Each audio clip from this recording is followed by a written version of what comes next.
there's nothing exciting about a mortgage. A 30-year fixed-rate mortgage is going to be the same whether you go with Chase or your local credit union. An ARM is going to be an ARM whether it's with Wells Fargo or Bank of America. So why is it that year after year, Quicken Loans is consistently ranked number 1 in client satisfaction? Do you think it has something to do with the fact that this year we were ranked number 5 in Fortune Magazine's top 100 companies to work for? Or the fact that we've been top 30 on that list for 13 years running? Now, if my math is serving me correctly, that puts us back somewhere around 2003. We all know what happened back in 2007, 2008, and 2009. While other lenders were taking a bath, Quicken Loans was thriving. I think it has something to do with the fact that our teammates are the lifeblood of Quicken Loans. And our teammates thrive because of our culture. Happy teammates that believe in their company and believe in what they are doing make for happy clients. Happy clients then refer their friends and family, and the cycle begins all over again. But where do we as leaders fit into this whole equation? We don't talk to the clients on a daily basis, but we do affect our teammates, and our teammates are the ones that are on the front lines talking with our clients daily. Let's see how our actions as leaders can affect our teammates.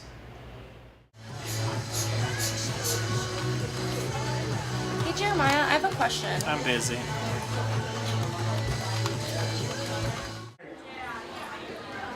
So yesterday's numbers were horrible. We were working 11, 12 hours. You had 45 minutes of talk time. What are you doing? Some of you all didn't even hit double digits. Some of you all didn't even hit 20 deals. Yesterday was horrible. I don't want to see another day like yesterday. I don't know what you guys got to do, but you need to step it up and figure out how to do it.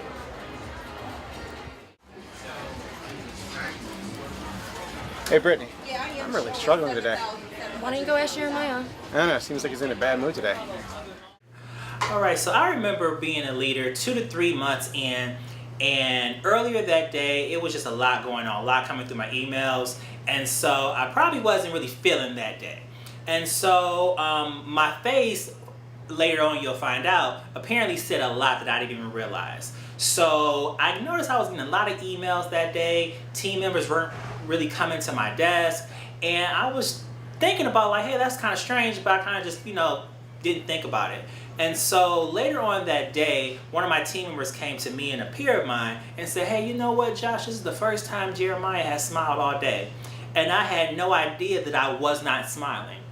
That was a revelation for me because now I know why team members weren't coming to my desk. Now I know why I was getting abundance of emails. Now I know why I wasn't really communicating with my team members because I felt a certain way. And so because of that, my team felt a certain way. We're talking about so goes the leader, so goes the culture. I was destroying our culture in front of my very own eyes, and I did not raise my level of awareness enough to even realize. That's why it's so important that whatever you're going through outside of here or whatever you're going here, it doesn't affect the team members, because when it affects you as the leader, it will affect the team members. If it affects the team members, it will definitely affect the culture. We as leaders have to be really raise our level of awareness to ensure that we are protecting the culture and passing on our culture, because we didn't get into leadership without representing the culture. So we have to show our team members how to represent the culture, even when your day is not as good as you may want it to be.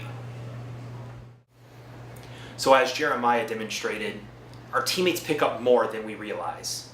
He was having a rough day and it got to him. We've all been there, we're all human. But it didn't click until someone had finally pointed out that he hadn't smiled. Let's see what happens when we present the same information, but with a positive spin. Hey, do you mind if I ask you a question? Yeah, what's up?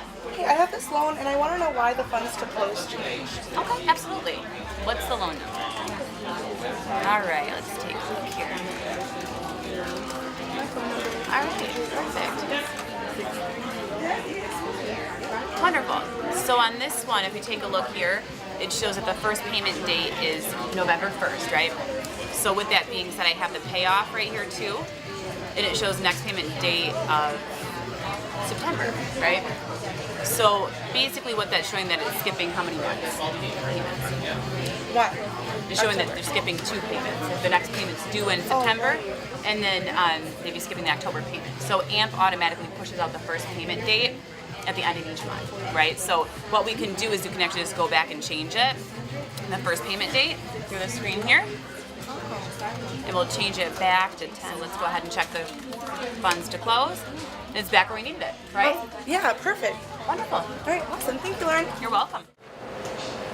All right, guys, so yesterday our numbers were down a little bit, right? Okay, it happens. I want you guys to shake it off. Don't worry about yesterday. We're going to focus, work hard today. You guys all have it in you, all right? All right, let's bring it in. Ready?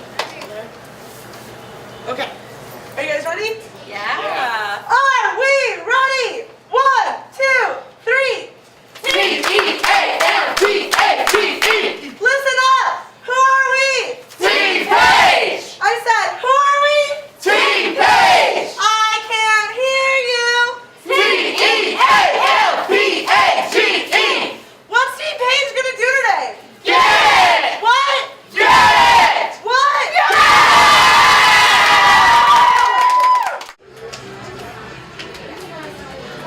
Hey, Lena. Hey, what's up? I don't know, I'm in a funk today. Like, I just cannot concentrate. Like, Hey, I don't know what to do. Hey, I think you're doing a great job. And you know what? If you need any help, you can reach out to Lauren. She's right there. Okay, I guess. I'll got this. talk to her. It's very important when you're in a leadership position that your attitude remains positive. You can be delivering not so good news to your team, maybe the numbers weren't as high as what you wanted them, but it's how you actually put a positive spin on it. It's going to help them react a little bit better. You want to remain constructive and not destructive. Also, as a leader, your body language is extremely important as well. If you have team members that are coming to your desk and you're just staring at your computer, it doesn't seem very inviting, right? So it makes it seem like you're too busy for them. You want to make sure that when a team member comes to your desk, that you stop what you're doing and completely turn your body towards them. Eye contact is extremely important, and it makes them feel like you're there to help them. As Lauren demonstrated, a positive spin can make a world of difference for our teammates. We could be giving out the exact same information. We didn't hit goal yesterday, or we're falling behind pace. But with a positive spin, we can boost our teammates' self-esteem, and it can make a world of difference for them. Don't believe me? Let's talk to a teammate.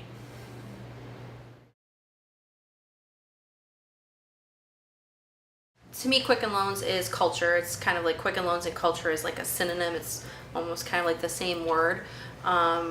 Energy, liveliness, a way of life. Culture to me is just, to me personally, it's a way of life. It's a mindset. It's a positive energy outlook.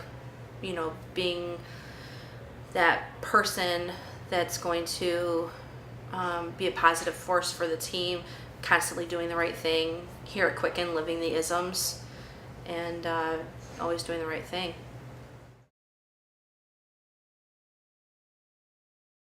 Other places I've worked in the past and don't even have culture.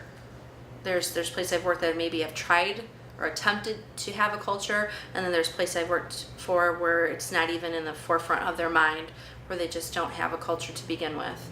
And then there's Quicken, where it's almost like when you walk in and you can just feel the building just kind of pulsating, or it's to me it's almost like caffeine. Like I just come in the day and I just breathe it in, and I just feel like I've had a dose of something.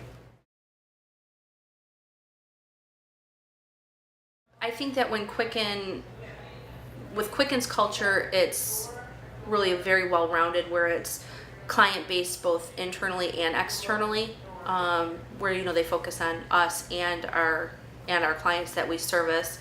And I think that other companies are missing that mark, where they're either trying to make the culture either service the client and not the team member, or where they're making it just team member focused and then the client gets left behind, right? I think that they're missing the mark one way or the other.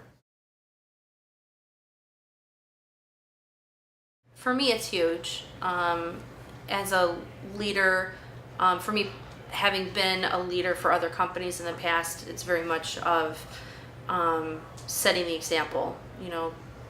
Do as I do, and if that's my expectation, I'm gonna do at the highest level possible.